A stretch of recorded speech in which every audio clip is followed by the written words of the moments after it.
Today I'm going to show you how to make a frame for a painting.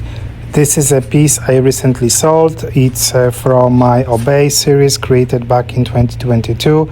You can see it here on the screen. Since the collector wanted it framed, I'll be working on that today. Before I start, I like to tidy up the studio a bit.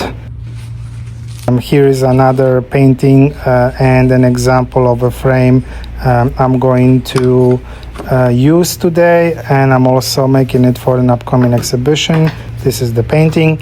You can get pre-made wood strips like this at Home Depot.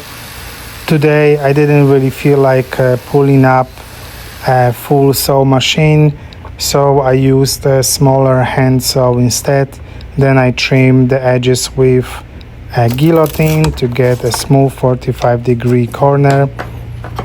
Once I made sure everything fit perfectly, I moved to the next step, gluing the frame together.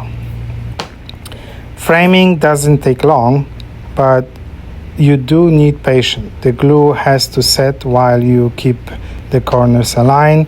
Usually I'll work on something else while I wait. Once the frame is ready, I give a light sanding before applying the first coat of paint.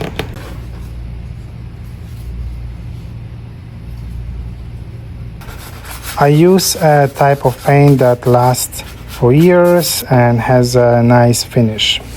Not too glossy, not too shiny, I would say maybe semi-gloss. Here you can see me applying the first coat and or maybe second coat, which is actually one of the most enjoyable parts of the process.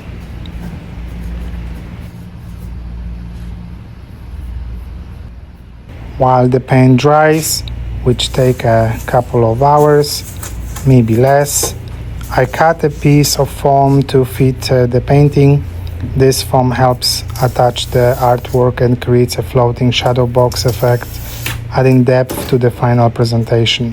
Here you can see me checking the fit one more time before attaching the painting.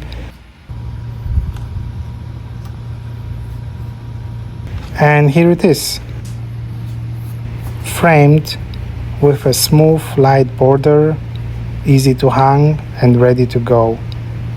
Thank you for watching, and please remember to subscribe and follow for more studio updates.